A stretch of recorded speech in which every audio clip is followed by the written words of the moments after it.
Assalamualaikum and hello everyone. We're just about to get started with our webinar. We'll be kicking off in just a few minutes. So I hope everyone in their comfortable seat or couch, maybe with the drink breakfast. So get ready with the session today. So while we wait for everyone to join, you can take a moment to look at our Q&A, the chat box, where we have shared our app for Q&A session later.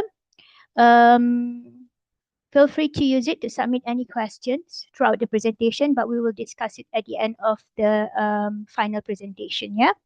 So we'll be starting promptly. Just bear with us just a little bit longer. We will do the countdown from 1 minute and then we'll get started.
Okay, Assalamualaikum again. Good morning, everyone, wherever you are in Semenanjung or Sabah, Sarawak, or maybe if there's anyone traveling abroad.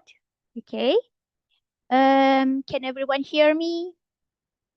Maybe just one person to share. Hi, morning, Fazwani. Loud and clear. Great, thank you, thank you. Okay, otherwise I'll be short sendiri. Okay, so my name is Fazwani Basri. I am absolutely nervous actually to be your host today for our inaugural session of webinar.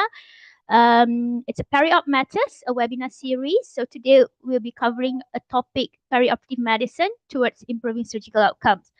So today's session is organized by Malaysian Perioperative Medicine Society and supported by Sabah Surgical Society and endorsed by Malaysian Society of Anesthesiologists and College of Anesthesia.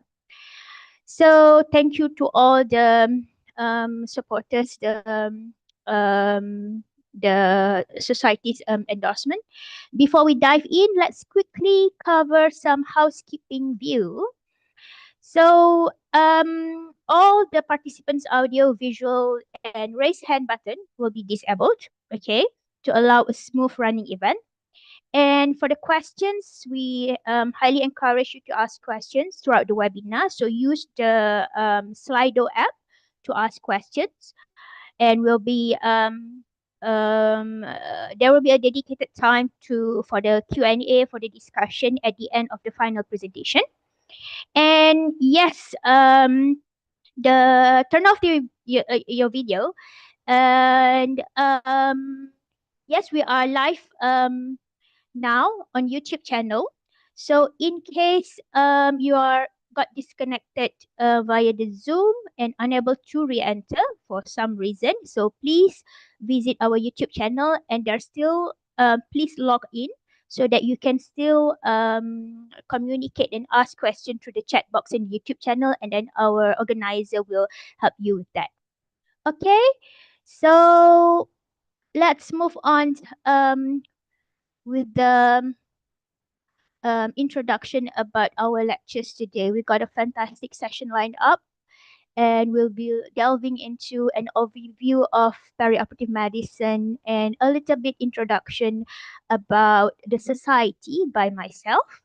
And then we will go through a lecture regarding multidisciplinary care in surgical patients by Mr. Hari Salapan, followed by understanding surgical outcomes by Dr. Sharifah Naziha. So before we all start presenting, okay, let me just introduce myself. So again, I'm Dr. Fazwani Basri.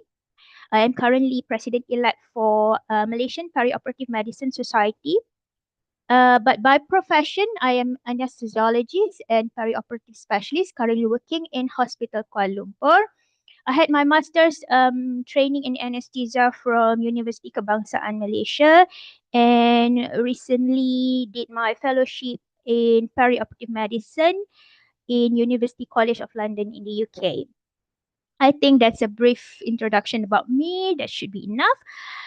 So next, allow me to introduce for our honorable speakers for today. The first one is we have Dr. Hari Salapan, or Mr. Hari. He's a general surgeon and also hepatobiliary surgeon, um, an avid clinical researcher, currently practicing at QE, Queen Elizabeth Hospital in Sabah. And he's a member of Royal College of Surgeons in Ireland. He has completed fellowship in HPB surgery and trained in Nottingham University Hospital, NHS in the UK. So, despite his strong focus of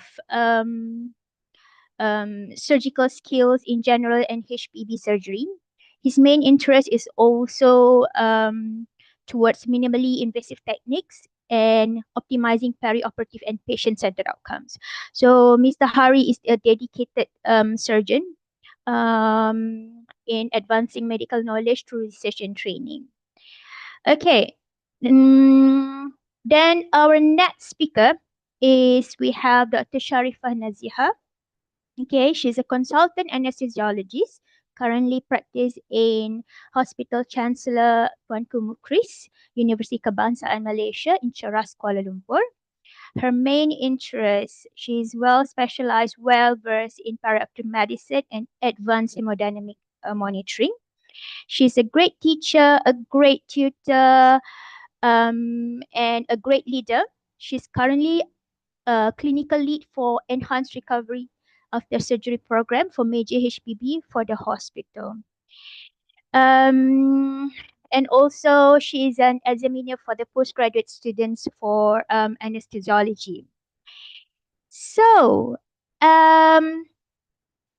Before we start with our lectures, let's begin with some warm-up presentation and overview of perioperative medicine by myself. Okay. So, the subject of perioperative medicine is not entirely new. It's something that actually we have been taught since our medical schools about patient outcomes, the physiology of surgical stress response. So it has been emphasized so many times and studied, and it's a great concern and being talked a lot, especially by Professor Henrik Kellett. He's considered like a father of the founder of ERAS program, Enhanced Recovery Program. Okay, so he's the responsible man towards the formation of um, enhanced recovery program, fast track program, and possibly the ERA society that we probably all know by today. But when we begin to explore and practicing ERAs, we feel like there's still like a lot of challenges going on. There's still like a lot of questions and pressing need for more specialized care, especially for the group of frail elderly patients, cancer patients, high risk patients with multiple comorbidities, especially with the cardiovascular risk, and a patient who's going a complex major surgery um, as well. Because nowadays, with the advance of surgical techniques, all surgeries is just possible, okay, without having to think about whether um, we want to proceed for or not. So technically, I mean, if surgery is applicable, we should try our best to optimize the patients, okay, to prepare the patients. But at the same time, always think about how we get them better after such a complex major surgery. Okay, so is so basically the subject of perioperative medicine is probably just a need a change of how we practice.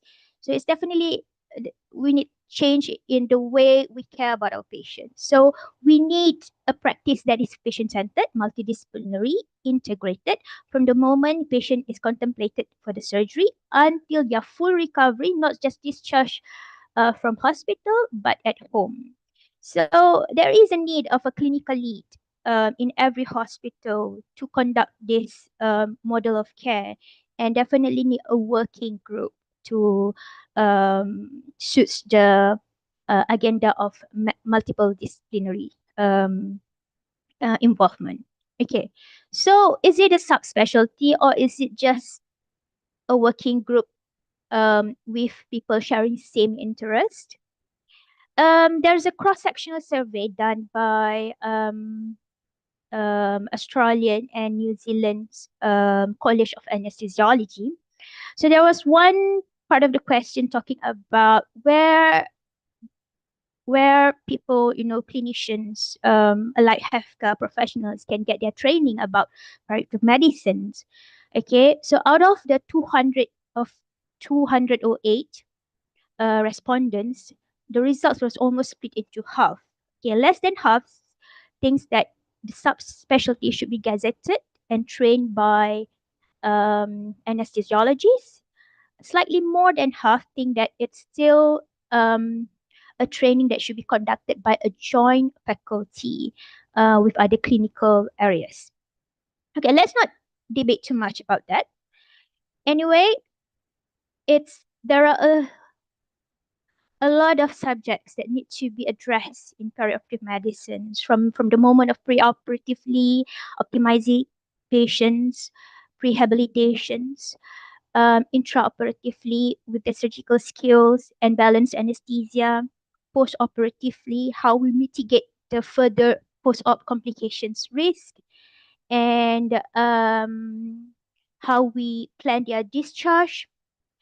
So basically, all of these are definitely an important part in the perioperative care and patient's recovery. So the special topics in perioperative mainly revolves around cancer care patients, perioperative care for the elderly, advanced care planning, enhance recovery, and then maybe in the latest development today, how we can all learn to include artificial intelligence in perioperative, perioperative optimization care, and elsewhere about the training to be the leaders and service development in our own institution. Okay, so in a nutshell, whoever interested in perioperative medicine would go extra miles. So we need to learn in depth, we need to gain more knowledge and skills beyond our operating theatre. Okay, so that's why we need a systematic approach to improve our patient surgical care journey. Okay, so inspired by for Perioperative Care in the UK, evidence-based perioperative medicine society as well in the UK, Society of Perioperative Audit and Quality Improvement in the US. So I think we are driven to have something similar for our country. Hence comes the Malaysian Perioperative Medicine Society. So just a little bit about the background of the society. So it started like around 2003, formed with the group of four anesthesiologists, three of them actually undergoing fellowship training, and two surgeons. So we form a group chat, and then it went quiet. Okay, because at that time most of us like were busy with completing our fellowships. Okay, now that most of us, actually all of us, already back in Malaysia, so we have started our initial meeting in October last year, and then now in March we're already a fully official registered society, bound to Akta Pertubuhan 1966. And Alhamdulillah, we had our first annual general meeting on 4th May. And today, we start our first public event with PeriOp Matters. Okay, so this was our first AGM, was done via hybrid through Zoom and live from Stargate at that time. So it was attended by 24 people of various professional backgrounds and institutions across Malaysia. So at this point, as of on the 10th of July, we already have 28 members, registered members. 16 of them were anesthesiologists, 6 surgeons, 4 physicians, and 2 physiotherapists. And we definitely would like to welcome more. And then through this AGM, we appointed a formal, our society advisors, and we had our election. So through our election, let me just minimize this. Okay. So I would like to introduce that we are very honored to have Dr. Omar, anesthesiologist from HSA, and Mr. Hans Alexander, upper GI surgeons, both from HSA, as our advisors, and me as the president, and Mr. Hari as the vice president. And then joined us is our secretary, Dr. Siti Nazra from UM, Dr. Sebastian from HSTAR, our treasurer, Dr. Miss Bu from UKM, and two of our another committee members from UKM, Dr. Sharifah Nur Naziha and Mr. Chik Yen. Okay, so basically the vision of our society, so hopefully in the near future we're able to establish perioperative medicine as a recognized special interest group. It's definitely a long way to go, but it's definitely something we will work on very hard. But for the current being the mission, we would like to empower multidisciplinary healthcare professionals involved in perioperative care through our medical CME, like the webinar that we have today. Okay, and at the same time, we would like to safeguard our patient safety and raise public awareness about patient-centered perioperative care journey through our social media platforms. Okay, so I think that's all mainly about perioperative medicine and how we come up with the society. I'll be sharing again how to register our society by the end of the session today. So now, without further ado, let's call up our first presenter, um, Dr. Hari, to deliver his talk on multidisciplinary care in surgical patients. Okay, I will unshare my screen and okay, to let Mr. Hari to start with his talk. Okay, hand over to Hi, you, very good Mr. Hari. morning. Can you hear me, Faswani? Can you hear me? Yes, good. Okay. So, very good morning to everybody, and thank you, Faswani, for the kind introduction. I think it's a pleasure being here, in a webinar series with a group of anesthetists and surgeons and physicians, looking at the interests of in the field of perioperative medicine.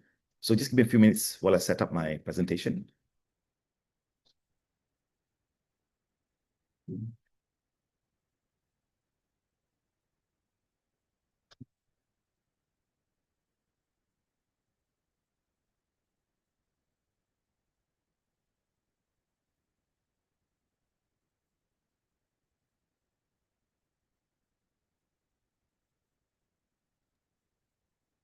Maybe some of the participants wondering with the topics, why is the surgeon talking about multidisciplinary care and we got anesthetists to talk about surgical outcomes? Well, again, we are perioperative medicine. There's always cross specialties, cross topics. It's the topics that we should, as a member, we should all understand and well versed. So now that I think Mr. Hari is ready, so without further ado, again, the screen is yours. Right. Thank you. So, very good morning to everybody for coming on a Saturday morning for this webinar series, the first of many more to come on Perioperative Matters. And I'm a consultant general and HUB surgeon currently working in Queen Elizabeth Hospital in Kota Kinabalu, Sabah. So, I'll be speaking on the topic of role of multidisciplinary care in surgical patients. So, just one second here.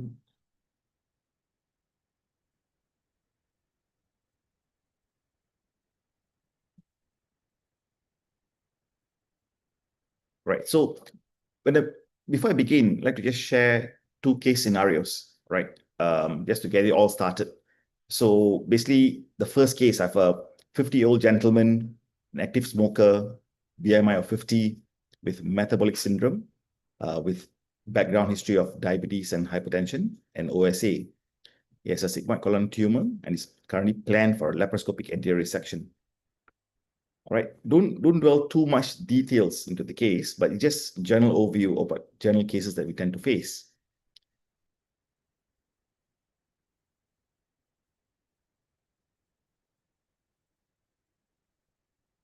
Just one second, let's try and get.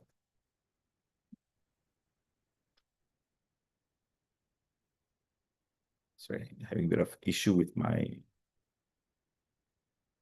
All right, so the second case, it doesn't really appear on my screen. Just one second.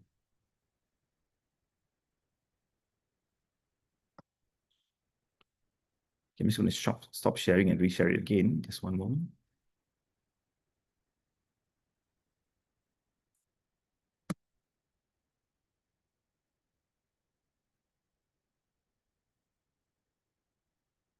Sorry for the technical issues. No problem, Mr. Hari. Take your time. So while we're waiting for Mr. Hari to settle his present his slide, so just in case for those who just came in, on the chat box we have shared the link to Slido. So feel free to share your questions there, and then we will go through by the end of the final presentation. Okay. All right. Okay, now it works. So typical, webinar or workshop syndrome. So the second case is a 78-year-old lady, BMI of 16, with background hypertension and atrial fibrillation on apixaban. She's frail with a frailty score of 5. She had a fall at home and unfortunately had a neck of femur fracture, and she now planned for a hemiarthroplasty. So now, both these cases present unique challenges for both surgeons as well as anesthetists. And we realize that these cases are becoming more and more common because, one, we are having more increased complexity of surgery, and we're also having patients with complex comorbidities. In this case, let's say the first patient having metabolic syndrome, high BMI, OSA, and now plan for a cancer surgery, which is time dependent. We cannot delay the surgery by too long. And we're also dealing with an aging population, and therefore we're seeing more and more patients experiencing frailty, such as the second case that we had, an elderly 78-year-old lady, frail, but now she had a femur fracture due to her severe osteoporosis, and now she needs a hemiarthroplasty. So what we tend to encounter in our daily work is we have variations in assessment and workup. Now, the anesthetist reviewing the patient in the clinic is different from the one running the list. So sometimes we encounter cases where there's last-minute requests for investigations like echo, and this may only be requested like the evening before the surgery, because you have some sort of like discrepancies in preoperative assessment as well as requests for certain investigations, because at the end of the day, it is up to the consultant anesthetist who's running the list to be comfortable enough to actually induce and run the list. So, but this sometimes ends up having last-minute cancellations. So I think there's a strong need for a standardized management approach, and this requires a multidisciplinary team effort rather than working in silos. So this is where we need to optimize perioperative care as well as improve outcomes. Now, the overview of my presentation will we look at surgical stress response, we look at ERAS versus prehabilitation, the role of multidisciplinary team, as well as future direction and where we're headed to. So looking at the surgical stress response, just briefly, it's the activation of the hypothalamic pituitary adrenal axis and sympathetic nervous system. So it increases the circulating glucocorticoids, catecholamines, and glucagon. So it results in energy production as well as inflammatory protein synthesis. But it also results in insulin resistance, hyperglycemia, and quite significant catabolism. Now, what is the purpose of perioperative medicine? Because the interventions in perioperative medicine helps to moderate the surgical stress response. The stress response is important, but when you have exaggerated and prolonged stress response, it actually results in significant catabolism, and patients can end up deconditioning. So moderating the stress response helps to return the body to a state of normal structure and function, as well as decrease catabolism. So the two buzzwords here are prehabilitation as well as ERAS, or also known as fast-track surgery. Now, prehabilitation looks at, and it enhances physiological reserve and function, whereas the principles of ERAS minimizes stress response during surgery. And prehabilitation comes under the under the umbrella term of ERAS. Now, just for your note, ERAS is a registered trademark by the ERAS Society. So unless the centers that are actually subscribed to the ERAS Society, you may not be able to use the term ERAS and their logo freely in any of your protocols unless you're registered with them. So this is where you may consider using alternative terminologies like fast-track surgery. Now, the role of multidisciplinary team management in a surgical patient, it takes a village. So basically, it's multiple healthcare providers, from the anesthetists, the surgeons, physicians. You could involve the respiratory physicians, the cardiologists, the nephrologists, geriatricians, especially in our second case where we have an elderly, frail patient. We also have the dietitians, the physiotherapists, We also may involve psychologists in some cases with patients with mental health disorders, the nurses, the pharmacists, as well as the social worker. So it's a very holistic sort of approach to patient care, looking at the physical, psychological, and social aspects of care. So there's a need for a coordinated team effort from all specialties. So now, what is prehabilitation? So it is the enhancement of an individual's capacity in terms of physiological reserves as well as function, so that they're able to withstand an anticipated injury or stressor, which in this case would be surgical stress. Now, deconditioning supersedes recovery. So the moment deconditioning has set in, it takes a massive effort to rehabilitate back the patient towards recovery. So every step forward may be met with 2 steps backward. So that's the reason why prehabilitation is a more of a proactive measure rather than rehabilitation, which is a reactive measure. That means you deal with the problem as it arises, as opposed to prehabilitation, you prevent the issues from arising. All patients will encounter a decrease in functionality after surgical stress. And this is further compounded by complications. So prehabilitation provides an additional physiological reserve that allows the patient to bounce back towards functionality. So this is where you look at the chart and you look at over here, patients who have undergone prehabilitation and with no complications tend to bounce back much faster, as opposed to a patient who has had no prehabilitation and ends up with complication. And these are the kind of patients who will end up being in the ward for much longer than anticipated. So what are the core components of prehabilitation? So you have physical training, nutritional optimization, smoking cessation, as well as psychosocial preparedness. Now, one aspect of physical training would include cardiovascular, so where it improves perioperative cardiopulmonary reserves and function, resistance and strength training, help to regain loss of muscle strength and mass from sarcopenia, especially in older patients. Balance and flexibility, so it reduces fall risk, especially in frail patients. Functional tasks, improves functional movement and pain control, especially in cases like, say, patients undergoing TKR or THR. Inspiratory muscle training, which increases the vital capacity and residual volume, and this then helps to decrease pulmonary complications such as atelectasis and pneumonia. Aerobic conditioning, which helps improve aerobic capacity and threshold, as well as increase the capacity to handle metabolic demands from surgical stress, and helps to decrease post-operative complications. And look at the top left corner here, look at the assessment tools that are available. So one of the simple bedside clinical assessment is a 6-minute walk test. So based on the age, weight, and gender, the patients are expected to walk for 6 minutes and see what's the distance that they can cover. So this may range within 400 to 600 meters, depending on the age, weight, and gender. And if they're unable to meet that distance within the 6 minutes, then you may be concerned that these patients may be having poor physiological reserves and may be of higher risk during surgery. Some other clinical assessment tools which are available are also the TUG, or time up and go walking test. So the patient stands up from a chair, walks about 10 feet, turns around, walks back, and sits down. So then we look at the time, because if they take more than 12 seconds, the risk of them falling during the perioperative period is much higher.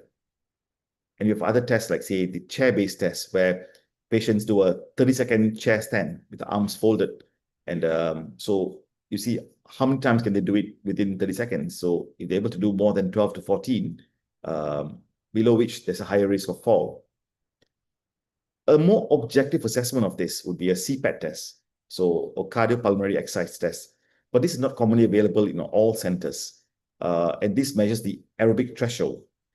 If it's less than 11 mils per kg per minute, then there's a higher risk of complication post-surgery.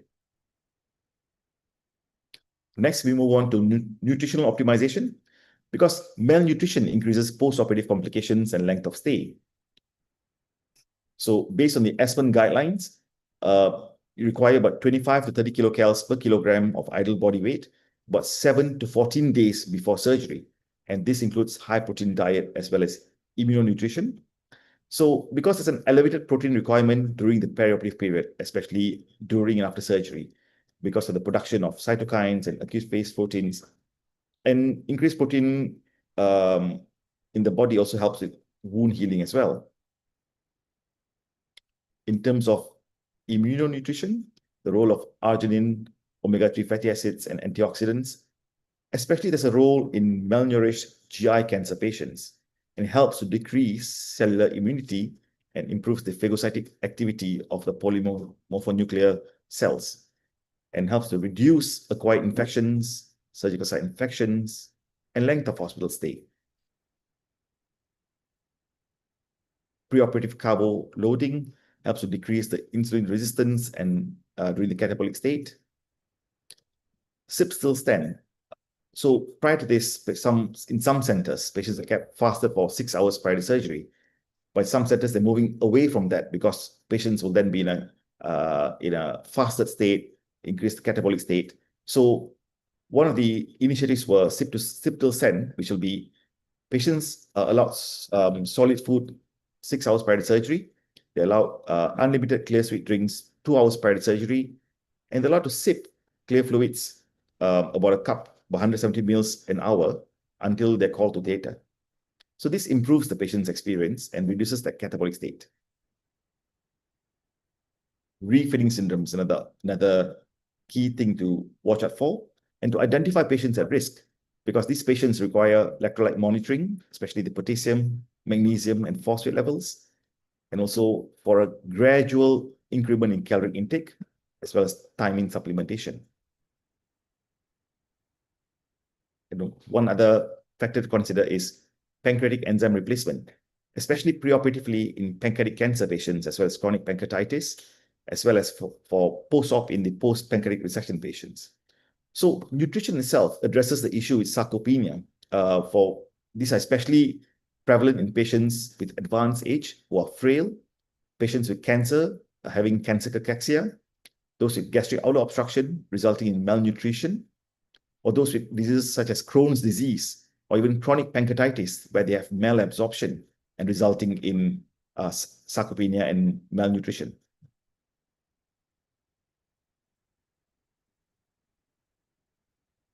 So revisiting the other two factors or other two components of prehabilitation, we're looking at smoking cessation, which increases pulmonary complications, wound infection, and delayed wound healing. So it's recommended to stop smoking at least 4 to 8 weeks prior to surgery. And this is not just about smoking cessation, but it's also combination with behavioral therapy.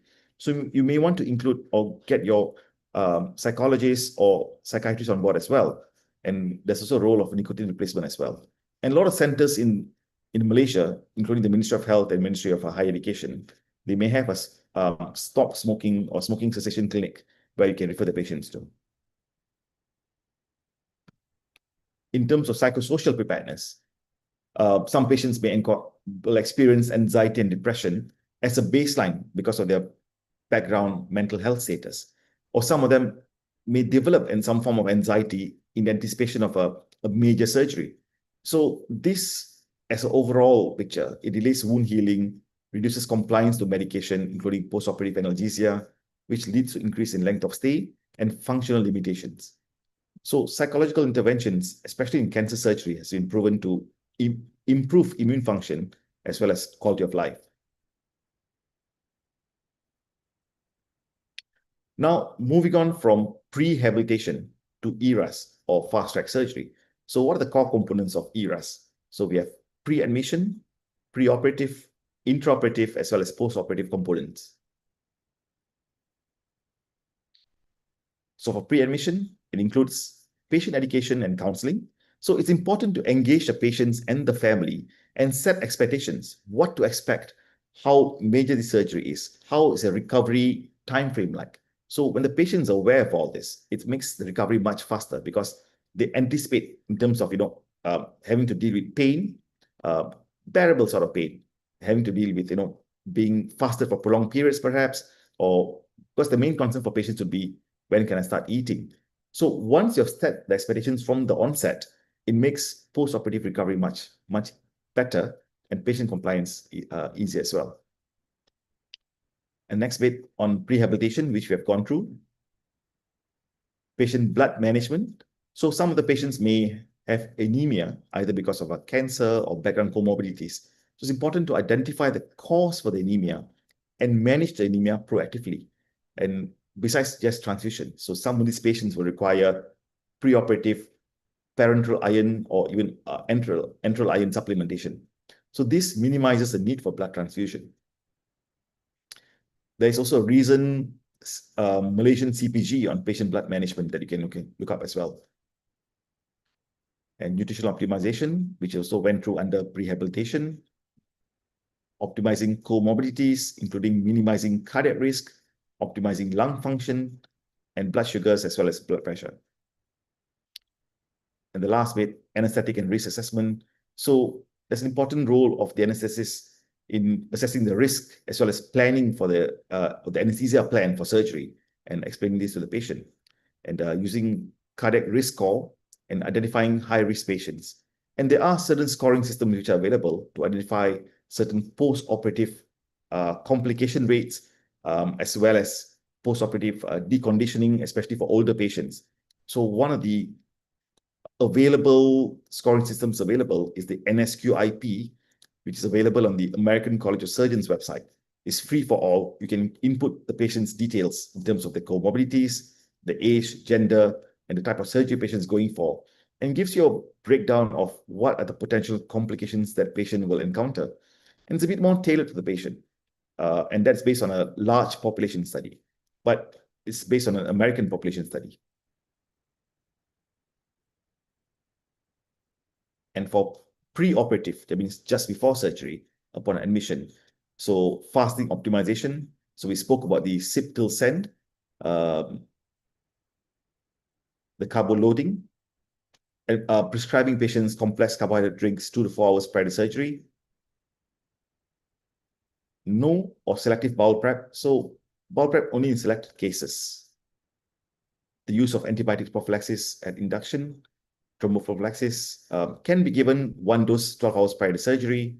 This helps to reduce the chance of developing deep venous thrombosis. And anesthetic planning.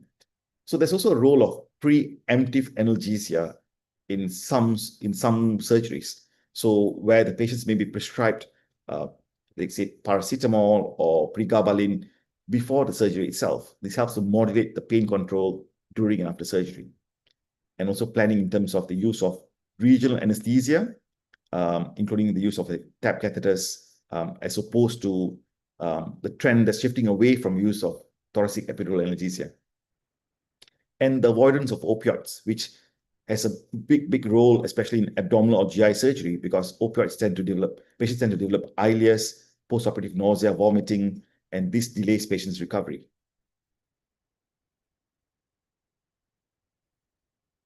And so for intraoperative strategies of ERAS, so use of minimally invasive techniques such as laparoscopic or robotic approach, which helps to minimize tissue trauma and stress response. Avoid use of NG tubes and drains where feasible, because it might not be suitable for all cases. So it depends on the type of surgery, the complexity of the surgery. So it is then up to the surgeon, depending on risk and benefit. So but what's important is to help to establish early enteral feeding and to mobilize patients, and also for patients' comfort by avoiding drains and NG tubes if it's not necessary. The use of goal-directed fluid therapy to avoid edema, which can lead to fluid overload as well as ileus. Maintaining normothermia, which decreases SI rates, decreases intraoperative bleeding and acidosis. Opioid-sparing analgesia and tap catheters. This helps to reduce postoperative nausea, vomiting, and ileus, and encourages early mobilization. And strategies to prevent postoperative nausea, vomiting. Now, we are done with the intraoperative bit. Let's move on to the postoperative part of our strategy. So first, to establish early enteral nutrition, which helps to maintain gut integrity and function and decreases the risk of ileus. Early mobilization and physiotherapy, including chest physiotherapy as well. This helps to reduce the risk of DVT and pulmonary embolism atelectasis, pneumonia, and ileus. Early removal of urine catheters helps to encourage patients to move early and reduces catheter-related infection rates.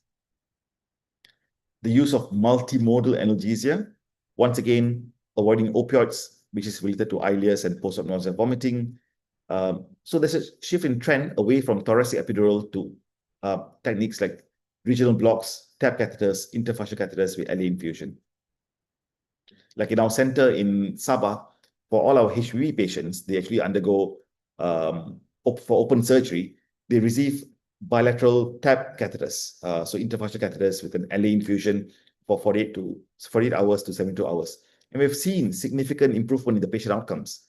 A patient post Whipple's or even a major liver resection is up seated on the chair the next morning after surgery. And by day 2, they're up and about. So next, about judicious IV fluids, again to decrease fluid overload in ileus, and discharge planning. So now it is important to plan ahead because the recovery continues at home. So it's important to ensure adequate support and resources at home and to engage the patient and their family in the discharge planning protocols. So the benefits of a multidisciplinary care approach helps to improve clinical outcomes in terms of reducing morbidity and mortality, shorter hospital stay because of faster recovery, which lowers costs of hospitalization, improves patient satisfaction because of providing a holistic and personalized care, and better resource utilization. So every strategy has its challenges, but what are the potential solutions as well? So let's look at challenges that we potentially can face. Sometimes not all centers have an established prehabilitation or ERAs or fast track protocols.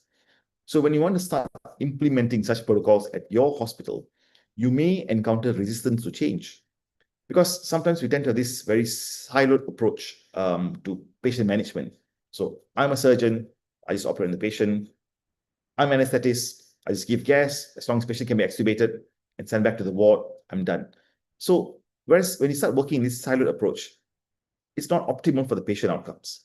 So we need to have a change in mindset. This is where the multidisciplinary team approach helps to engage all the stakeholders and improve patient outcomes. Resource limitation. So there's an obvious lack of funding, and sometimes in certain hospitals, you may have lack of dedicated expertise in that particular field. For example, not all hospitals have a cardiologist or respiratory physician or even say you may not have a say a nephrologist, for example. So it depends on what you have in your center because you may be based in a small district hospital with specialists and still running an elective or even emergency operating list. So based on your limitations, you may want to engage experts in a nearby hospital or a tertiary center who may be able to give you virtual sort of advice or over the phone advice in managing your patients. So in terms of solutions, it's important to have a good training and education to standardize protocols and tailor based on your local institution. So, for example, the need for an echo before an elective surgery. So there needs to be a standardized protocol to ascertain which patients require it, rather than based on individual gut feeling. So this also involves the use of the lung function test, for example. And it requires coordination and effective communication and teamwork between all the stakeholders. And finally, nothing moves without data. So once we establish such services in our hospital, we need to collect data because nowadays everything's data driven. So perhaps once we start off certain services, like in Queen, we do not have an established ERAS protocol or a fast track protocol, but our plan is to start off pilot projects. Once we start it off, collect the data to demonstrate feasibility and success so that it can be replicated in other centers in the country. So where are we headed to next? So in terms of future direction, some of the approaches that we can consider is the use of teleconsultation for ease of communication and greater access to services. Now, this could be between healthcare providers. For example, when I mentioned like even a district hospital with no cardiologist or respiratory physician or a nephrologist, for example, you may want to consult a cardiologist in a nearby center or tertiary center for advice. And it also involves communication between healthcare providers and patients. For example, in Borneo, in Sabah and Sarawak, access to healthcare is a bit challenging because patients live very far in the interior and have difficulty traveling. So I cannot be giving them an appointment to, okay, let's say tomorrow you're coming to see the dietitian, next week coming to see the physiotherapist for prehabilitation. So it's not going to work as easy as that for all patients because of access to healthcare. So sometimes we can engage sort of teleconsultation for some of these patients, perhaps setting up like a tele-dietitian or teleconferencing with a dietitian for dietary advice, like a high protein diet, oral nutritional supplementation, and so on. So I think this is something that we can look into to help ease communication for all our patients. Perhaps the use of artificial intelligence, where in future you can predict individualized risk scores. So once you input, patient data, because every patient is different. So every patient has their own individual risk factors. So it'll be good you can engage the use of certain apps and the use of the widespread data that's available and calculate risks for individuals. An expansion of service provision, especially once tertiary centers have established the protocols for prehabilitation and ERAS, perhaps it can then be expanded to nearby district hospitals with specialists so that even their patients can benefit with shared care with dietitians, physiotherapists, psychologists, and social workers. So now, in conclusion, multidisciplinary care is essential in optimizing perioperative outcomes in all patients. But there needs to be a procedure-specific, evidence-based intervention, not a one-size-fits-all approach. So there also needs to be a collaboration between healthcare professionals to improve patient safety, recovery, outcomes, and satisfaction. So this holistic multidisciplinary model has a synergistic effect, because you must realize that even ERAS, prehabilitation, all the components of it, the whole is greater than the sum of its parts. So as you put together the different components of it in a structured manner, the patients will derive significant benefits on the whole. So continued effort is required to overcome all these barriers and then improve our patient outcomes. Thank you. And this is where I'm from Queen Elizabeth Hospital, from Sabah. Hey, thank you so much, Mr. Hari, for that truly engaging, very impressive presentations coming from a surgeon. To be honest, this is my first time in Malaysia listened a physiology topic from a surgeon. And very well versed in all the aspects in perioperative medicine. So, thank you so much. I think we shall take 2 to 3 minutes break. Maybe to get some refresh with drinks or toilet breaks. We shall come back with the second talk. Maybe 10:55. Yep. Is that okay? All right, I think it'll be good to have a short break after the long, intense lecture I just Yeah. gave. In the meantime, when you're back, don't forget to you can start share your questions in the Slido. Following the first presentation just now. Okay. So we shall be right back in okay, maybe 3 minutes, yeah? And for the benefit of those watching from YouTube, you can also put up questions on the YouTube chat, but you need to log in order for you to use the YouTube chat function. And we can then transfer the questions over to Zoom and we'll address the questions.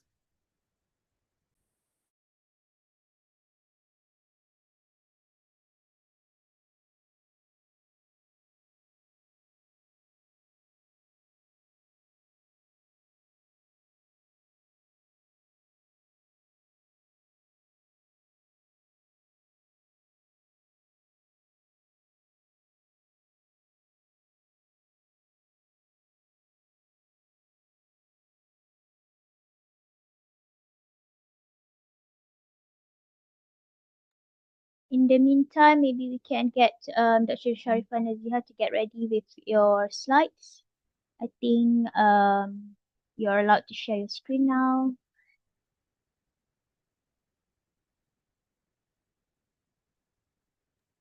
While waiting for everyone to take their short break, shall I share the introductory video to my Perioperative Medicine Society? Just give me a second. Just share this video.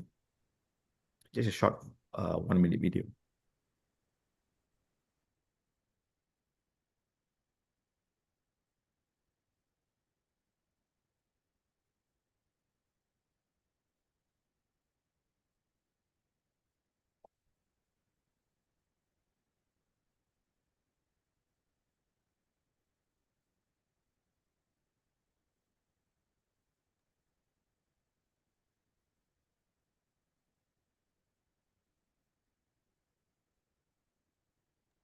I think I cannot hear the sound.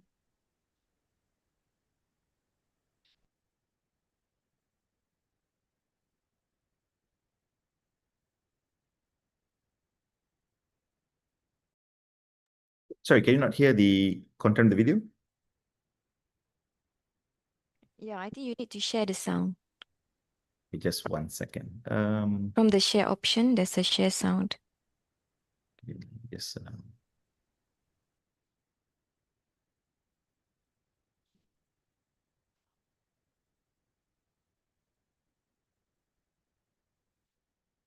Just one moment, yeah, because.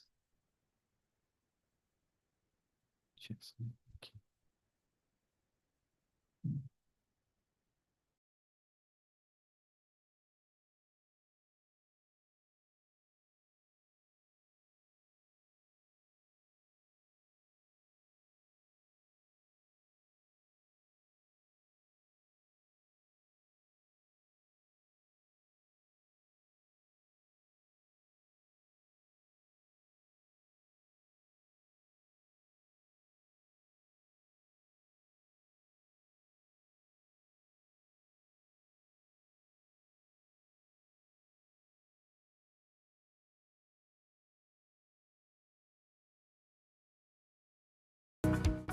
Hi everyone, my name is Dr. Fazwani Basri, the President of Malaysian Perioperative Medicine Society.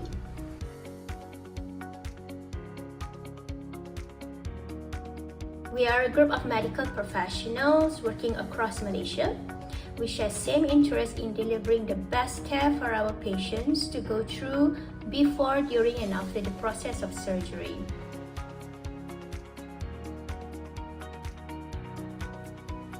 Our core values is best reflected in our society logo, at which patient is in the middle and being taken care by a group of multidisciplinary team.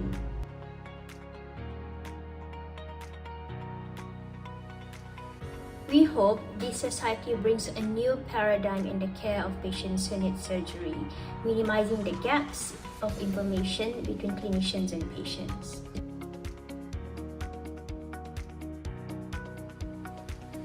The field of perioperative medicine becoming a recognized area of interest for a large group of medical professionals in Malaysia. Through this page, we welcome all of you, especially patients and relatives. Together we learn the dynamic process of perioperative care journey. Until then, do follow us for more updates. Thank you very much.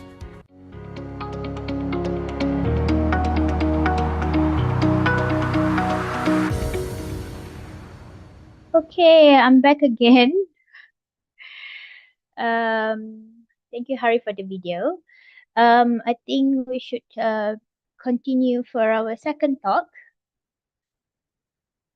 So let's welcome Dr. Sharifah Naziha for a topic of understanding surgical outcomes.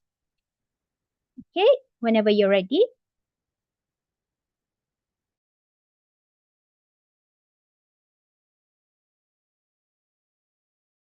Did you see my presenter view or only the slides? We can see your presenter's view. All right. So we can share the portion of the screen.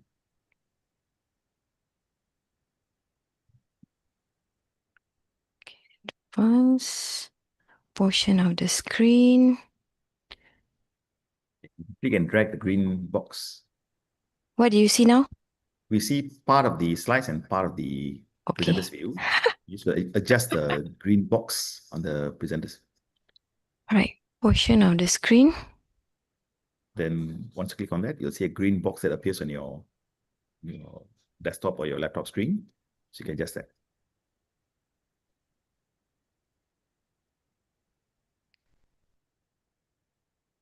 Okay. Is this good? Yeah, I think better. Yes, much better. All right. Thank you very much, Fazwani. So actually, after seeing the presentation by Mr. Hari, I feel a bit inferior because Mr. Hari's slide was so colorful and so nice. My slide is like Tadika slides persons. Okay, so my name is Sharifah Naziha. I am consultant anesthesiologist from Hospital Chancellor Tuanku Mukris. Today my topic will be understanding surgical outcome. Please be clear that I'm not here to do the surgeon's job or steal their thunder. But today we will look into important surgical complications and the risk factors affecting it and also how it impact the patient as a whole.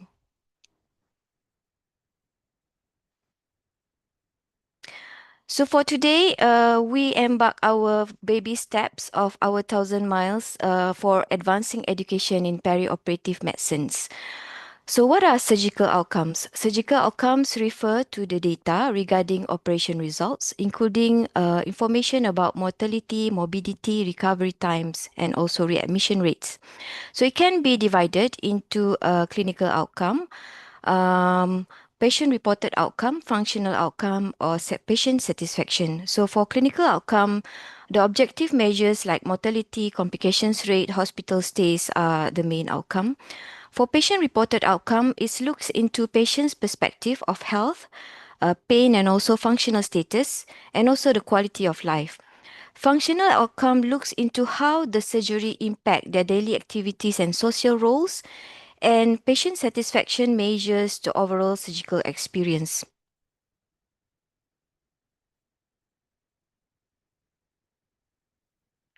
So what are the clinician focus? So basically, traditionally as a clinician, either surgeons or anesthetists, we mainly focus on the clinical outcome without really bothering about patients' perceptions, okay? So we just look into mortality, morbidity, wound, pneumonia, but we actually forget to ask the patient what matters most from them. And as anesthetists, like what Mr. Hari has said just now, anesthetists just I'm probably one of them before. As long as the patient is extubated and can be sent to the ward, then that's it. My job is done. Okay. So while my safe extubation and transferring the patient to the ward is an important milestone, they should not be the end of our care for the patient. Why? Because in fact, the patient risk of dying 30 days after surgery is 1,000 times higher than intraoperative death. So this actually mark our um reminder that a responsibility extend beyond the operation room.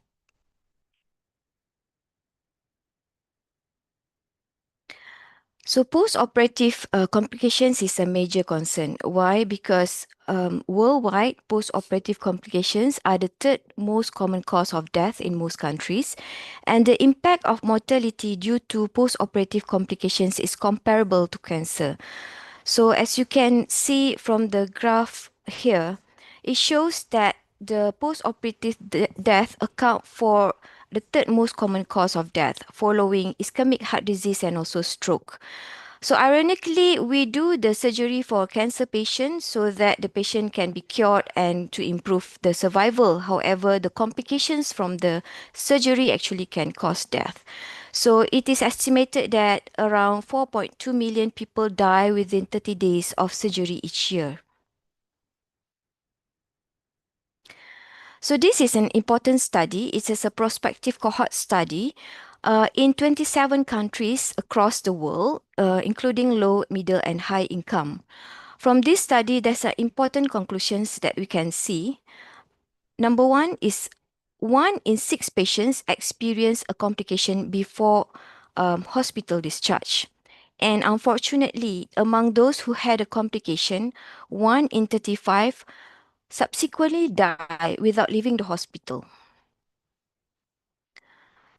And the adjusted risk ratio of complications and mortality is different across the surgical procedures, whereby in hospital mortality, the highest risk of death is among cardiac patients, followed by lower and upper gastrointestinal surgery. And for in-hospital complications, it occurs most in upper and lower gastrointestinal surgery and also hepatobiliary surgery, as compared to the reference of orthopedic surgery.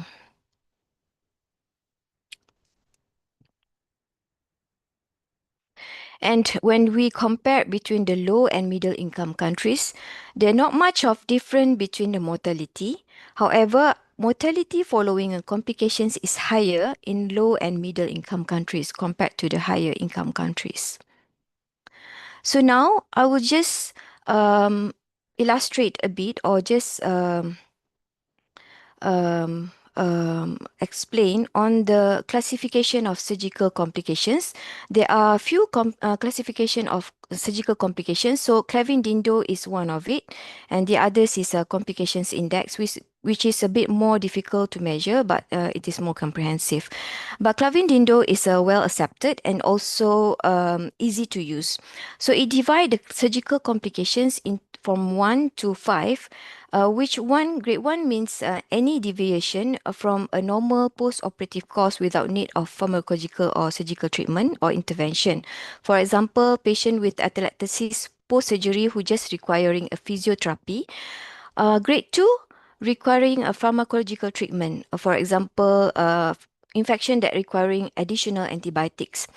Grade 3 involve any intervention, which further be divided into grade 3A, which is intervention under local anesthesia, for example, any collections that requiring a percutaneous drainage.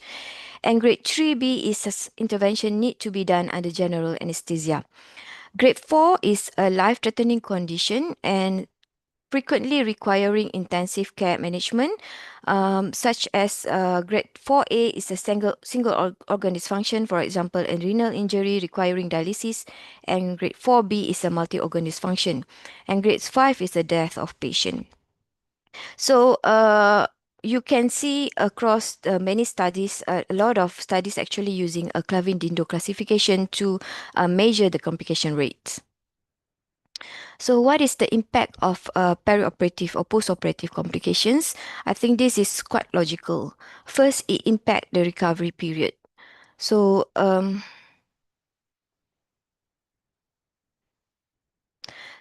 the patients who had complications, once they did the surgery, they had a prolonged time for a recovery compared those who do not have a complications.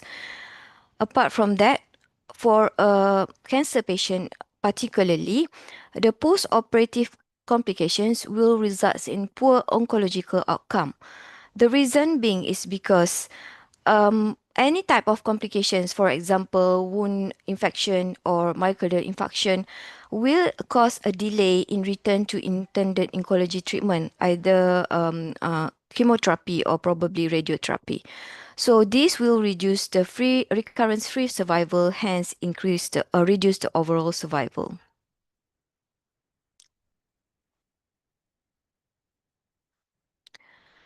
What about financial cost of complications? So I think everybody knows that complications is costly.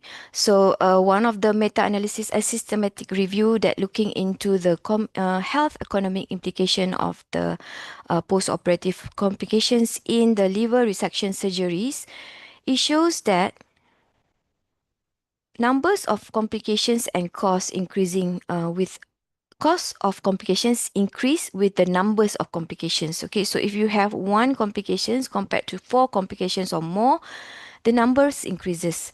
And in fact, it caused the increase in cost of more than 180% increase in cost for those who had multiple complications compared to those who did not have any complications. And the severity of complications also related with the cause, whereby more severe the complication, then there will be increase in cost, whereby there is increase in more than 200 times, 200% increase in cost in those who had a severe complications as evidenced by Clevin-Dindo grade 4 compared to those who did not have complications. So this is very important, not only for patients and also clinicians, but also for the stakeholder, the hospital management, and also government. So, looking at the complications, what are the complications that mostly lead to death? Okay, most of the complications, um, this three is actually the one who lead to death. Okay, so the first one is a major bleeding, and it occurs within 0 to 2 days after surgery. Number two is myocardial injury after non-cardiac surgery, which occur commonly between 0 to 1 days after surgery, and sepsis, which occur 3 to 11 days after surgery. So for sepsis, it's occur later. So most of the time, the patient is in the ward or probably already discharged. So I will not be able to cover all the topics of major complications.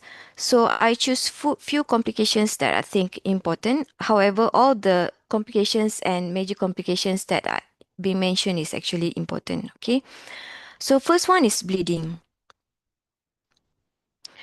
So most of major bleeding occur within 24 hours surgery. So as evidenced by this study, the timing of major post-operative bleeding among patients undergoing surgery, which recently published in 2024. So this is a cohort of study of 40,000 patients. 42% of the patient, the bleeding occur within 24 hours. And by 7 days, almost 77% a major bleeding occur, and cumulative by post-operative day 14, 88.3% of major bleeding. So, bleeding independently associated with mortality after non-cardiac surgery, this is a term using a few factors that BIMS. Okay, so this is a terms. So in this study, it shows that patient who had a bleeding will have a 5.8% risk of dying within 30 days of surgery compared to 1.3% without bleeding. And it is independently associated with mortality even you have no other risk factors. Okay, as long as you have a bleeding with a independently BIMS, so it will associated with 30 days mortality. So when we ask ChatGPT or AI, who is responsible for perioperative bleeding? So okay, we do not want to point finger here. So the AI tell us that it is shared among multidisciplinary team. Okay, so the management of perioperative bleeding or to prevent bleeding or management of to prevent a major bleeding is shared among a multidisciplinary team. So the surgeons probably responsible for surgical procedures and minimizing intraoperative bleed, while the anesthesiologists manage the overall physiological status, including the coagulation and blood volumes. So I think this is a very familiar with everybody. This is a patient blood management.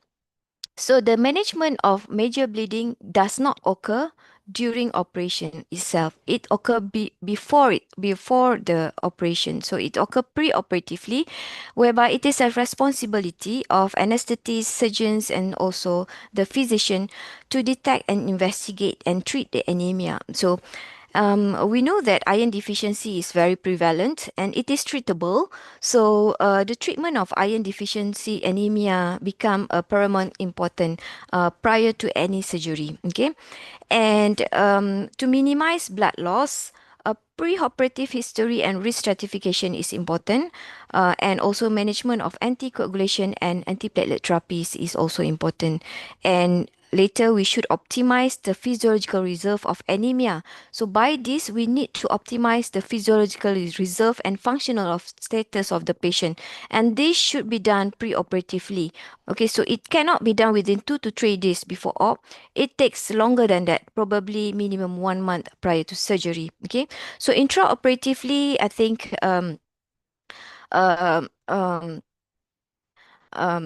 anything that minimize blood loss, for example, cell salvage, laparoscopic technique, meticulous surgery, fibrinolytics such as tranexamic acid probably plays a role. And as an anesthetist, we need to optimize the cardiac output and improve the ventilation and oxygenation. So I think looking at these slides, we know that this is not a single person job. So everybody have a role and shared accountability to minimize the major bleeding in the surgery. Number two is cardiovascular complications. So, in a cardiovascular complications, there are two terms that always we heard. Okay, number one is a major adverse cardiac events. Number two is myocardial injury after non-cardiac surgery. Okay, so major adverse cardiac events is a vast spectrum of clinical condition, including acute myocardial infarction, acute heart failure, hemodynamically relevant arrhythmia, and death. And the incidence is quite high, between 12 to 25% post-operatively. While for myocardial injury after non-cardiac surgery is an elevation of the cardiac troponin following non-cardiac surgery, and it does not requiring any symptoms of ischemia, for example, chest pain, shortness of breath, chest discomfort, anything like that, or it does not also requiring any ECG changes. Okay, so as long as you have the troponin of more than 99% above the upper reference limit for the specific of assay, it is considered as a MINS. So why does MINS is important even though it does not any is done or has any symptoms? Number one, it correlates with the post-operative mortality rate. So this is the study that has been done in 2017, a vision trial looking into the high sensitivity troponin in a non-cardiac surgery. So we can see that the mortality of the patients actually correlate with the post-operative peak troponin T. So if the troponin T is more than 60%, more than 20 to 65 nanogram per liter, the mortality rate is 3%. But if the troponin post-op is 1000, the mortality rate can reach up to 30%. So the implications is high. Why? Because first, post-operative elevation of troponin linked to major adverse cardiac event at 30 days and also at 1 year post-surgery. Okay, so the effect is actually prolonged for 1 year after the surgery. Number two, if you are a low-risk patient and you have experienced an elevation of post-operative troponin level, your risk of 1 year mortality is higher than general population who do not have a high post-operative troponin level. The difficult part is it is asymptomatic and we don't frequently um, monitor the troponin. So if you read any cardiovascular guidelines, either ACA or European Society on Cardiologies, there are certain patients who has at risk who probably will be benefit from post-operative troponin monitoring. And further reading about cardiac troponin and prognostication of major adverse cardiac events, you can read from a narrative review written by us, a group of perioperative medicine members. It is published in Diagnostic Journal. It's an open access and everybody can access. So if you want for other clarification, you can look to this journal. So, what are the factors and pathophysiology of perioperative cardiovascular complications? It can be divided into preoperative, intraoperative, and also postoperative. So, preoperatively, patients' characteristics such as age, male sex, and chronic conditions actually plays a role. And intraoperatively, both surgeons and anesthetists are responsible for a cardiovascular complication. So this is not just an anesthetist business or just a surgeon's business. So because both of us are responsible causing the sympathetic nerve stimulation, hypercoagulability, bleeding, hypotension, tachycardia, hypothermia. Okay, and post-operatively, factors such as hypotension, tachycardia, bleeding, and hypothermia, which leads to complications. Either it causes a true coronary artery thrombosis or a mismatch between oxygen supply and demand. So this is a type 2. So these both can cause a myocardial infarction or even or myocardial injury after non-cardiac surgery. Third is atrial fibrillation. So, rarely people talk about atrial fibrillation as a major complications. I think mainly because some of the patients who are in ward and patient can be asymptomatic from the atrial fibrillation. So, the incidence of atrial fibrillation range from 5 to 10% and the peak onset of 0.24 days. Okay, so mostly the patient is already in the ward. The causes can be different from the non surgical causes, such as electrolytes imbalance, hypovolemia, hypoxia, increased sympathetic activities, and also inflammation. Once you have atrial fibrillation, it will double the risk of the patient to have a stroke within the following years. And patient sometimes is asymptomatic. However, the reduced stroke volume due to tachycardia and diastolic time may result in hemodynamic instability or um, um, a myocardial injury after non-cardiac surgery. So I will not talk into the details of the post-operative atrial fibrillation management. Mainly, the the the the atrial fibrillation is treatable once we treat the underlying cause. However, in some patients will require cardioversion if it is unstable and probably will require additional treatment such as amiodarone or digoxin. I just would like to share my recent case, which is a 77-year-old man, a post-open anterior resection, who developed atrial fibrillation after extubation. So we did everything we can. 1 pint of sterofundin, run fast, magnesium, amiodarone maximum, and then digoxin. But the patient remained in atrial fibrillation. Okay, so after all this treatment, we look back into our cardiac monitor. It shows that the stroke volume of 55. And what I did was just give 100 mils fast of a plasminate, a human albumin of 5%. And immediately after the fluid bolus, the stroke volume improved to 67 and magically the AF resolved. Okay, so it shows that once you treat the underlying cause of the atrial fibrillation, then the it should revert back to the to normal. Okay, so it just a simple step of fluid bolus to resolve the AF. Okay. Um, Next, I would like to just touch a bit on acute kidney injury. The reason being, I think, being anesthetists, we also plays an important role.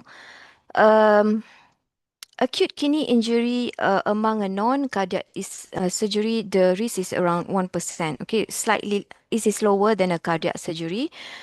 Post-operative patient with post-operative AKI has 8 times risk of developing a chronic kidney disease later.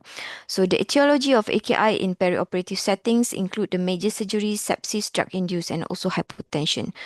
So in a retrospective analysis of a few thousands patients in 2017 shows that once your map is 50, once you reach map of 50, the probability of patients having acute kidney injury is around 4% increase compared to those who did not have hypotension. And if you have a prolonged hypotension of map, let's say 55, more than 10 minutes, for example, then the risk of probability of developing AKI is more than 4%. So it is very important not to keep your patient hypotensive for a prolonged period of time, and we should treat hypotension aggressively. Okay. So this is important study. Why? Because it shows the paradigm shift of the usage of fluids and vasopressor in major abdominal surgery throughout periods of times and across multiple centers in UK. So these studies include 30,000 patients. Okay, the first graph showing how actually the fluid cumulative fluid balance actually reducing over time. Okay, as you can see from 2015 to 2019, it looks like the anesthetists tend to give less fluid over time, and we tend to use more vasopressors. Okay, from over time. Okay, so now we use more vasopressors and we give less fluid.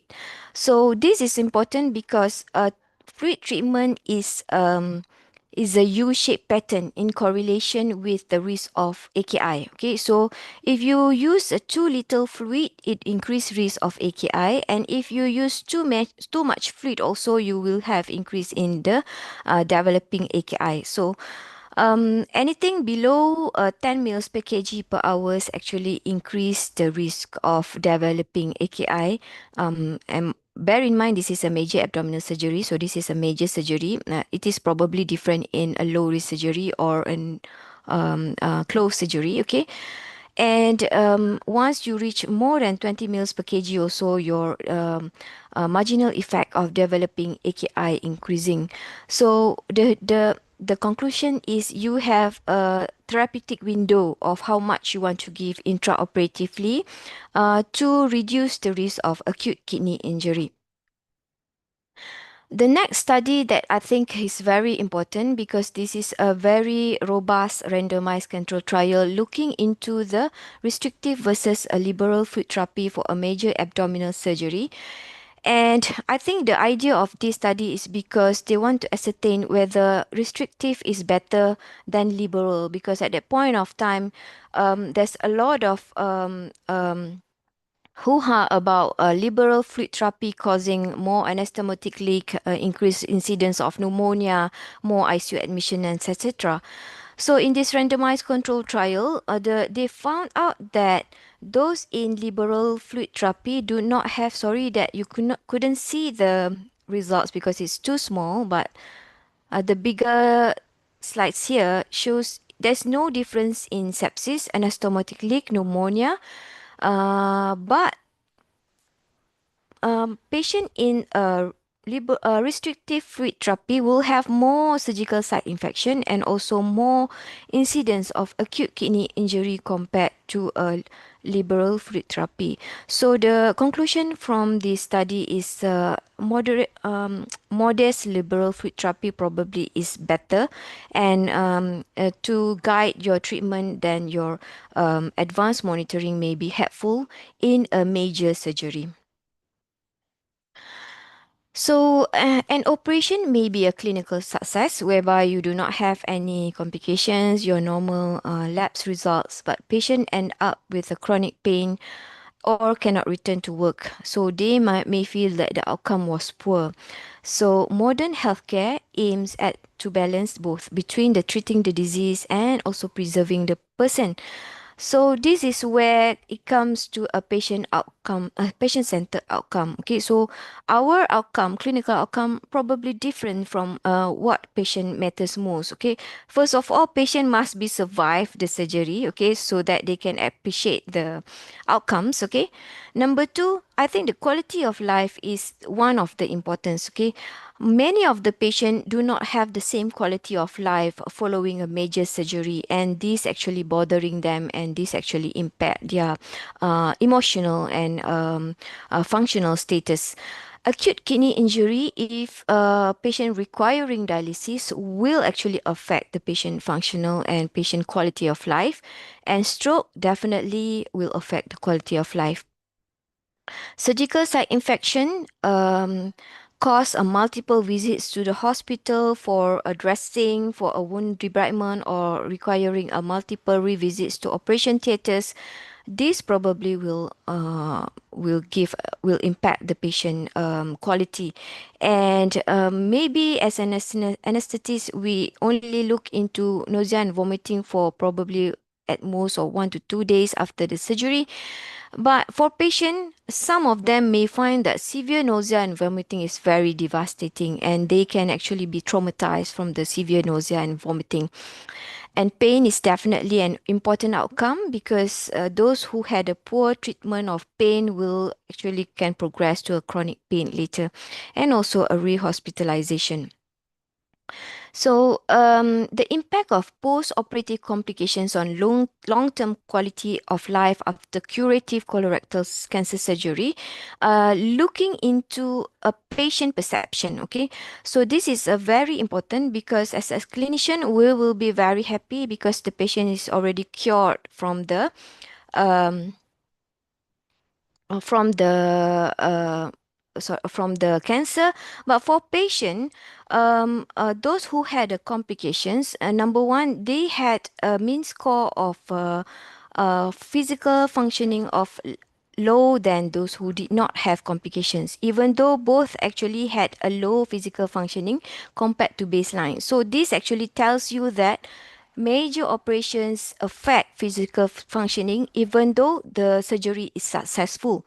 Okay, and those who had who had complications, we had a lower score of emotional functioning compared to those who did not have emotional functioning. Do not have a physical complications. But if you can see here, the emotional functioning at the baseline is low. This is when they have a cancer, and it actually improve once they do not have a cancer. But those who had a complications or specific complications will have a lower emotional functioning compared to those who did not have post-operative complications. And the same goes to social functioning, whereby most of them did not able those with complication did not able to reach their baseline of a social functioning after the surgery, and the body image also reduced after the surgery in the patient who had complications compared to those who did not have complications. So, transforming a preoperative assessment and also multidisciplinary approach to a preoperative optimization is very important.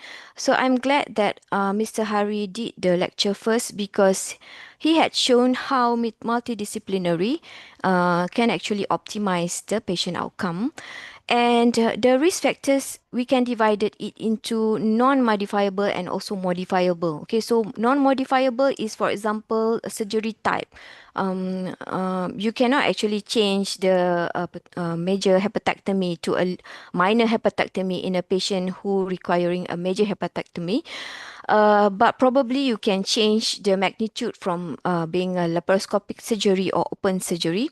And for anesthesia type, some of them is fixed, but there's an option of additional monitoring, post-operation disposition, consideration of optimization. But certain things are really modifiable. Number one is anemia. The treatment of anemia is paramount, especially in a major surgery. And it is best not to proceed with the surgery if it is not time sensitive, if it is pure elective, until you have optimized the anemia, and optimization of the nutrition and also pre-morbid conditions such as diabetic, heart disease, COPD, and etc. And the rest are we requiring a support and a cooperation from the patient for a lifestyle modification activity. We may not need help from our physiotherapist friends for prehabilitation and mental health. We need help from our psychologists. And this actually, like what Mr. Hari had said, it takes a village to take care of one patient. So, in summary, a good surgery is just not about what happened in the operation theater. It's also where the patients end up. Okay, and understanding outcomes help us not to just treat the disease but the whole person. And by understanding the surgical outcome, we can first improve the decision making and informed consent. Number one, we can actually explain to the patient the anticipated surgical outcome that may occur to the patient, and we can actually improve our decision making in terms of preoperative, intraoperative, and postoperative plan. Number two, it will definitely drive a quality improvement because we will strive to avoid a post-operative complications that we know.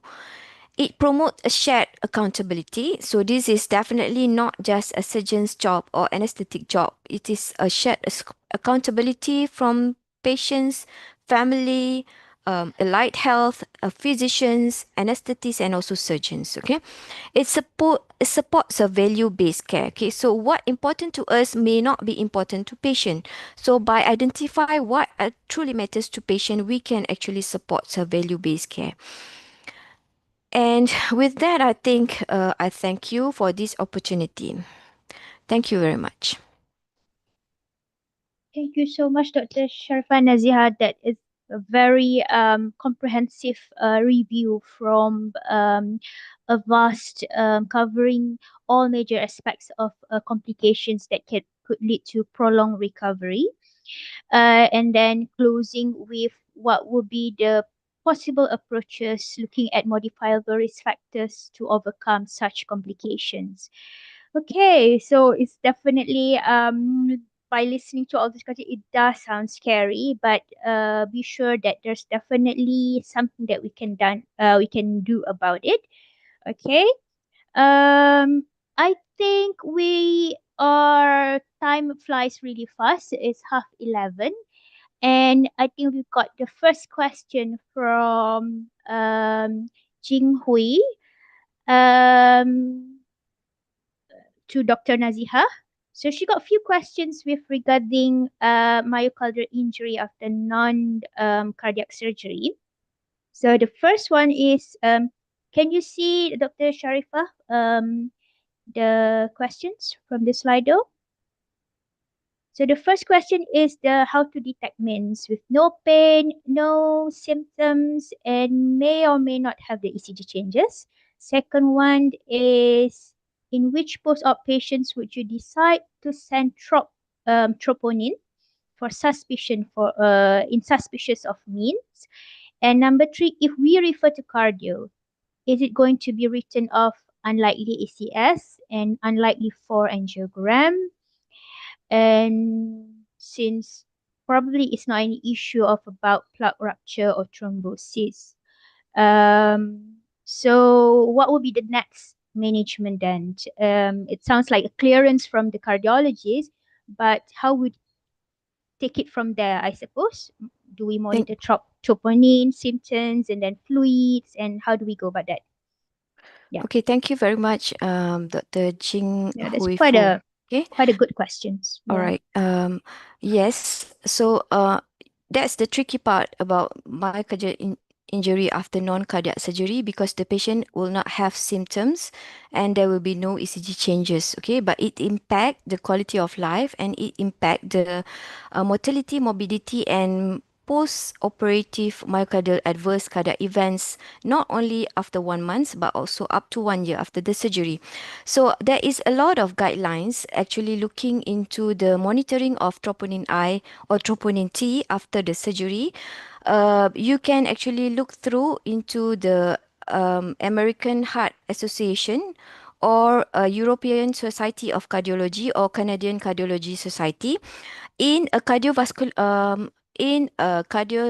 management in a patient undergoing a non-cardiac surgery. Okay, if the patient had a risk factor, for example, if the patient is underlying heart disease for a major surgery, which has surgery risk of more than 5%, or if you have the age more than 75, or the revised risk cardiac index of 1 or more, then it is recommended to do a monitored troponin post-operatively. Okay, so you can actually look into the guidelines. There is a comprehensive step-down management whereby first of all you identify who is at risk. Okay, so the person to identify person at risk, I think you can use any types of risk index. I use a lot revised risk cardiac index. Okay, and the type of surgery. If it is a major surgery, it's definitely more than 5% risk of post-operative major adverse cardiac events and also deaths both operatively. So in this type of surgery, we can actually use a troponin I, a serial troponin I, probably up to 2 days after the surgery. Okay. The problem with us as a being in Malaysia is we have a limited resource. Okay, so if we actually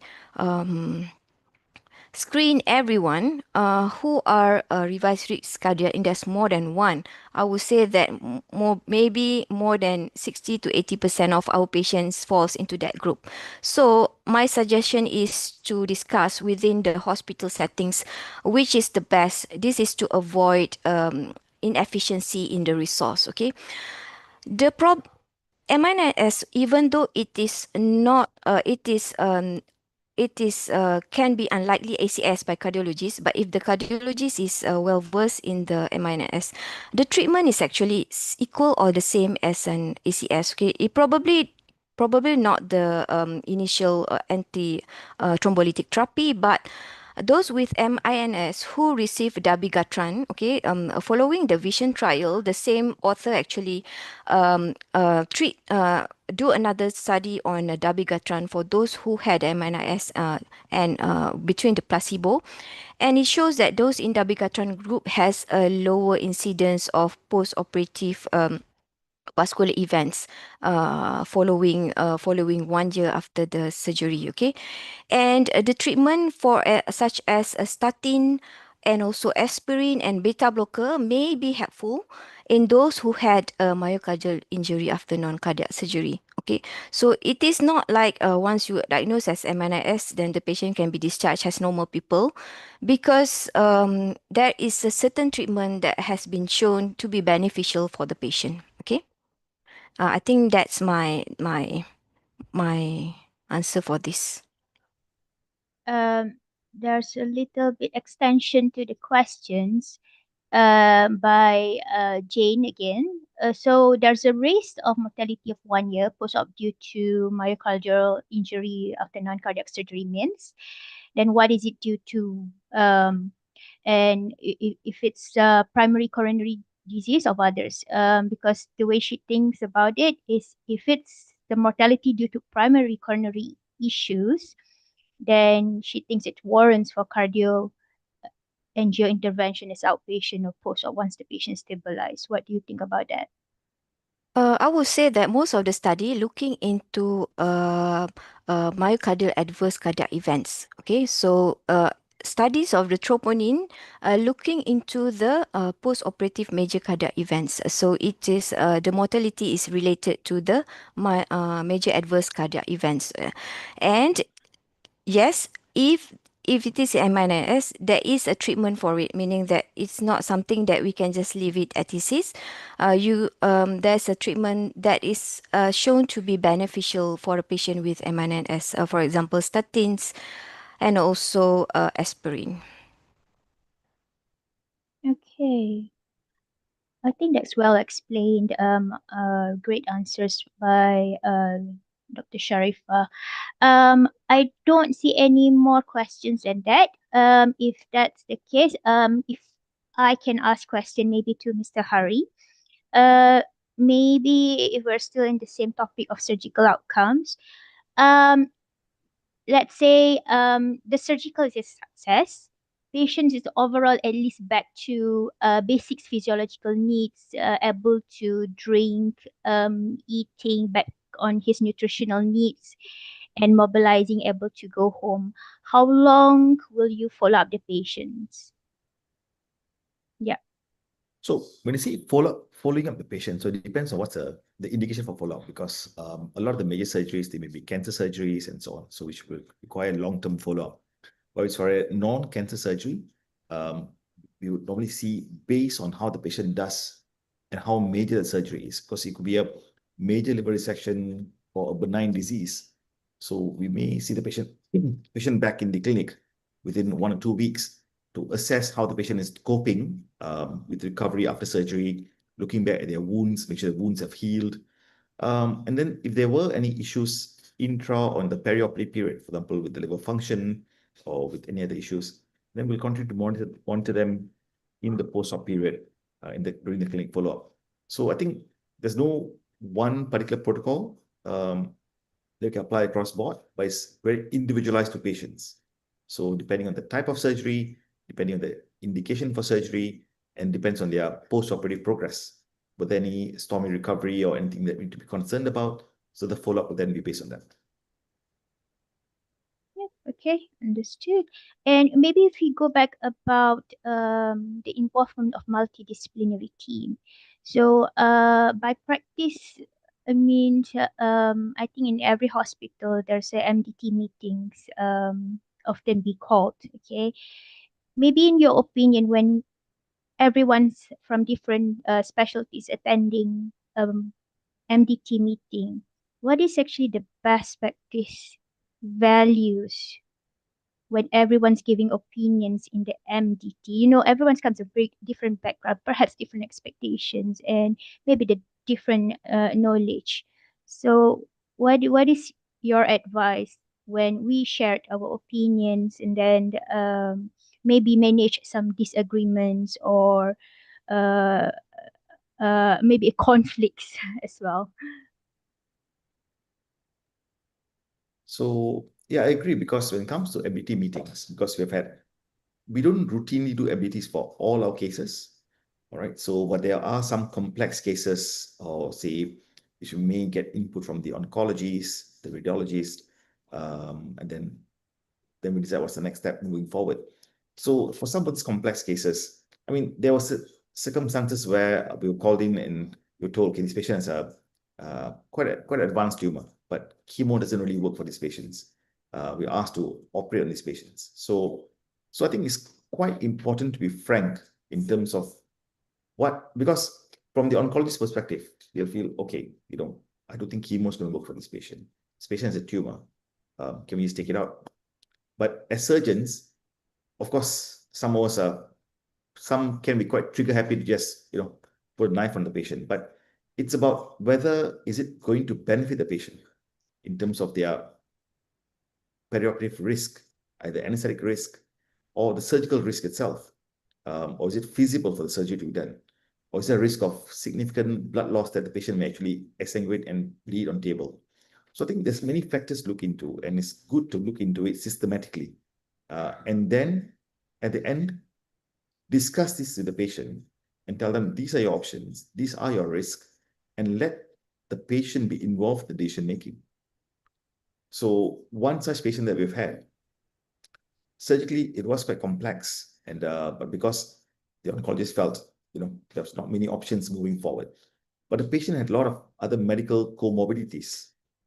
So we did a thorough workup. We got the pre-op anesthetic clinic, and I think she had quite a bad OSA with pulmonary hypertension, and that put her at a very significant risk for anesthesia. So when we then put forward this to the patient wasn't keen for surgery. So had it not been for the comorbidity, she might be willing to take the risk of the tumor, tumor bleeding or tumor being, unresectable. She's willing to take that risk. But with the anesthetic risk being putting at multiple folds higher than normal, so she decided, you know what, I'll just go for chemo, even though it may or may not work as well. So I think it's important to stratify them systematically, put the information to the patient, and let them it's more of a shared decision making. And then, of course, convey the message back to the oncologist and the team in the MDT. Yep, definitely agreed. Very wise answer. I will do the same. If we are stuck somewhere, always go back and ask the patient what are their expectations, how they feel about their life now, and if let's say going for surgery, going under anesthesia, we will explain what will be the outcome like, and then let them decide. Okay. So I think we got a question to Mr. Hari as well from Nurliana. Any outcome measures of using prehab? And maybe a second question again to you, Mr. Hari, about carbo loading from Jing Hui Fu. For special population like diabetes, severe GERD, gastroparesis, because the carbo loading technically like requires a volume of 500 mils, 2 cups of water. Yeah. So how do you think about that? Okay. In my center, at the moment, we do not have an established prehabilitation as well as ERAS protocol or fast track protocol. But that is something that we're looking into in developing for our HB cases. So at this point of time, we do not have an objective measure for prehabilitation, but we do initiate it in a informal way in terms of we refer them off to the dietitian for the high protein diet and oral nutritional supplementation. We do refer them to the physiotherapist, and we also encourage them for in terms of to maintain an active lifestyle, to be active, because there's some patients, the moment they're given a diagnosis of say cancer or they plan for major surgery, they tend to take a step back and say, okay, you know what, I'm planning for major surgery, become a bit more sedentary. But that is not what we want. I think the pre-operative counseling is very important to establish the patient that no, you have surgery in say the next 2 weeks time, continue to be active. And if you've not been active to begin with, start becoming active. That means go for your walks. You do jogs, go for your jogs, exercise, and remain active up until the surgery. Because I think all this helps with the to improve the physiological reserves and to get them prepared for surgery.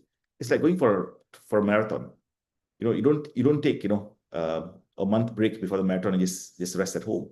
So you need to keep running, at incremental rates. Only then you can actually, when it comes to the race day, you're fit for it. So I think this has to be established with the patient. But at the moment, we have no objective measures. But in terms of nutritional, perhaps the general condition, we're looking at surrogates like albumin, but we do not use other markers, for example, like say the walking test or the hand grip strength.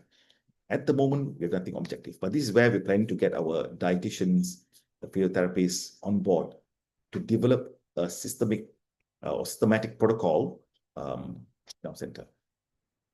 And about the second question about carbo loading for patients or certain special groups, like say diabetic patients, severe GERD, gastroparesis. Like I mentioned, in my center at the moment, we've not started carbo loading. So unfortunately, the presentation that I presented was based on general information that's available. But this is something that we're looking into in terms of starting carbo loading and the ERA sort of protocol into our practice. So in terms of I've no much experience on this. So perhaps if you have any in your center, perhaps you can share. I mean, so far, in HKL, if people allow me to share my experience, with regards to carbo loading. We have started ERAS protocol for, let's say, TKR patients. It has been a year, and even though we don't see any much associations about carbo loading with TKR, but we still tried anyway as a part of a pilot project. So far, we received only one patient who had regurgitation after induction during the LMA insertion under general anesthesia. And then when we look back at the factors, we technically couldn't find a single factor. He was diabetic, but it was well controlled. He got slightly abdominal distension, but he never had any regurgitation before. I mean, but we had similar kind of patient spectrum for a similar patient before, but never had such issues with aspirations as a result of carbo loading. Overall, in practice, yes, it is a concern, but it's not. I mean, there is no evidence of risk of aspirations. At least a robust evidence about risk operations in patient at least with well-controlled DM or maybe BMI of less than 30. Yeah. Okay. Can I add a bit on the prehabilitation? Yeah. Okay, so Basically, our hospital did a prehabilitation. Thank you to our dedicated physiotherapist team who are really great in doing their prehabilitation job. So, for us in NS Clinic, what I found simple and easy tools to measure the outcome is sit to stand test. Because to do a 6 minute walking test, you need a marking of 30 meters. Okay, so I will not be able to do that. Okay, and to do a hand grip, it needs a specific tools. But for sit to stand test is quite a simple procedures that you can use in your assessment either in the ward or in the NS clinic. And I found that it is a very good tools to identify those who are really a poor functional status. Okay, because assessment of the physiological status or functional status using a subjective assessment of maths or is sometimes misleading, and some of the patient mainly don't move, not because they cannot move, but they just simply don't move much enough. Okay, so by doing a to stand, I can really actually identify those who are really at high risk. So so I think outcome measures for prehabilitations, the three common outcome measures is the 6 minute walk test, the sit to stand, and also the hand grip. And there's many more that we can use as outcome measures. But I would say that this is the three most common tools used. And sit to stand being, I think, user friendly because it doesn't requiring an additional tools to do it.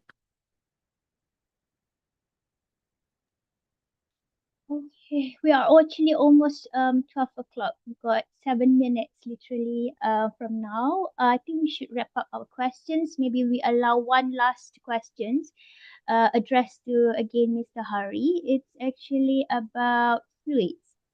How to address surgeons giving high IV fluids post-op despite stable patients who could take orally but are kept NPO for days. I guess it's about how he wants to give advice, perhaps, or how he can give advice. Maybe something that he sees he have a better options, better advice, but he probably don't know how to address this. Okay, it'll be interesting to know the anonymous person who's asking the question. Are you from the surgical fraternity or are you from the anesthesia fraternity? Because I mean, usually the surgeons will be quite concerned about giving too much fluids for the patients. Why? Because either intraoperative or postoperatively, especially if you're doing GI surgery, dealing with bowel anastomosis, or let's say in HUV surgery, doing pancreatic anastomosis, if the bowel is too edematous, sometimes you're worried the sutures may just cut through, or sutures may loosen once edema settles down. So it makes the surgery itself technically more challenging. And we, of course, we're more concerned about higher chance of complications post-surgery. So generally, surgeons tend to be a bit more judicious with the fluids.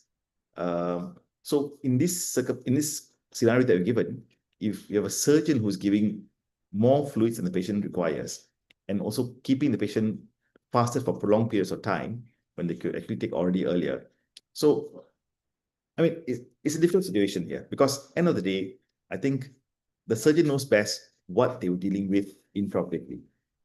There may be certain reasons that they're keeping the patient fasted for longer than usual because there may be cases where, if this is a difficult anastomosis, I'll keep the patient being fasted a bit longer because I'm worried about either a leak or, or maybe there are a lot of adhesions or maybe some form of obstruction because it might be emergency surgery. So you expect some form of ileus.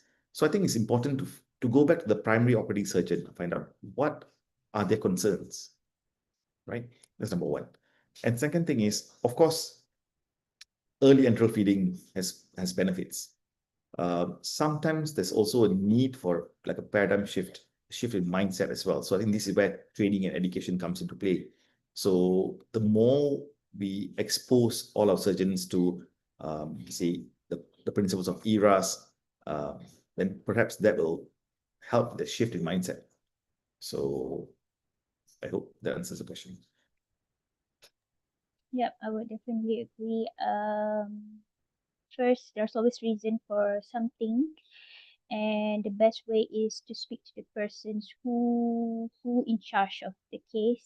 Okay, and just remain professional and be polite and respect each other's clinical judgment. Okay, so actually there's one more question. Are you happy to take one more for Dr. Sharifah Naziha?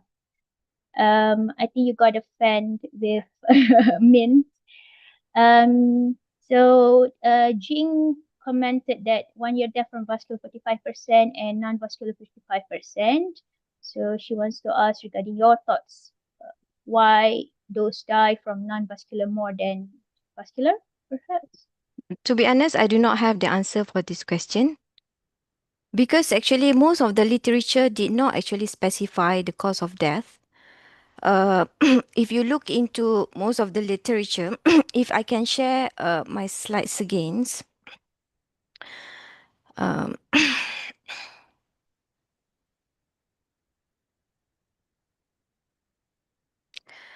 okay, this is actually from our. Can you see? Yep. All right. So this is from our narrative review, the summary of the studies. Okay, so we are looking into pre-operative, intraoperative, or post-operative, and most of the studies shows that elevated troponin associated with MACE in a dose response manner. Okay, or post-operative troponin elevation is independent of major adverse cardiac event and mortality within 30 days and 1 year after non-cardiac surgery. And post-operative cardiac troponin I, independent risk factor for MACE and also 1 year after non-cardiac surgery, and for all-cause mortality after 1 year non-cardiac surgery. Okay, so all-cause mortality means either vascular or non-vascular causes, either infections or anything like that. Okay, so I would say that I have no idea, or I don't have the answer for that questions of to actually looking into what are the non-vascular causes of death among the patients. Okay, but from the lot of meta-analysis and systematic review, it clearly shows that those who had elevated troponin will have a higher risk of developing major adverse cardiac events and also post-operative death, either 30 days or up to what we call 1 year after the surgery. Mm. Okay. If I can actually, I actually would like to share the guidelines, but I think I will not have time to share that. I think for a further management on which patient should be monitored and which patient should not be monitored, there are three guidelines actually looking into the post-operative monitoring of troponin, either Canadian Cardiovascular Society, uh, American Heart Association, and also the European Society of Yes. Cardiologists. So maybe we can actually share those three guidelines in our Facebook page later for a further reading to those who are interested. Yep, that's definitely a great idea. And yeah, we're definitely at the very end of our presentations and discussions. Thank you very much, all speakers, for sharing their insightful answers. I really can't believe it's been 2 hours with very informative talks. Um, Let me just quickly share again my slide. Just want to share that. Okay, do subscribe our Facebook, LinkedIn, Instagram, and Thread for more updates. Definitely, we have another event coming up. Probably answer more of your questions regarding individual patient optimizations. Okay. I can't reveal the event yet, but please look up for updates. And feedback. Okay, so sorry, this is not feedback yet. So we open our registration for everyone, from anyone who is interested in perioperative care, whether you are anesthetists, surgeons of any disciplines, physicians, allied healthcare professionals, from physiotherapy, dietitians, nutritionists, psychologists. Yep, do join us and contribute. Yeah. And then other than that, if you can look again in the chat box, which is on the right of your screen. So do fill up the registration and the feedback form, so that we can register for your CPD points. With that, on behalf of the entire society, Malaysian Perioperative Medicine Society, I would like to say huge thank you, especially for the audiences, for everyone, from Zoom as well as YouTube, for staying with us for throughout 2 hours and taking the time of your day to stay with us. So with that, until the next webinar series of PeriOp Matters, I hope everyone have a good day today and see you soon. Thank you so much. All right. Thank Thank you so much. you. Thank you. Okay.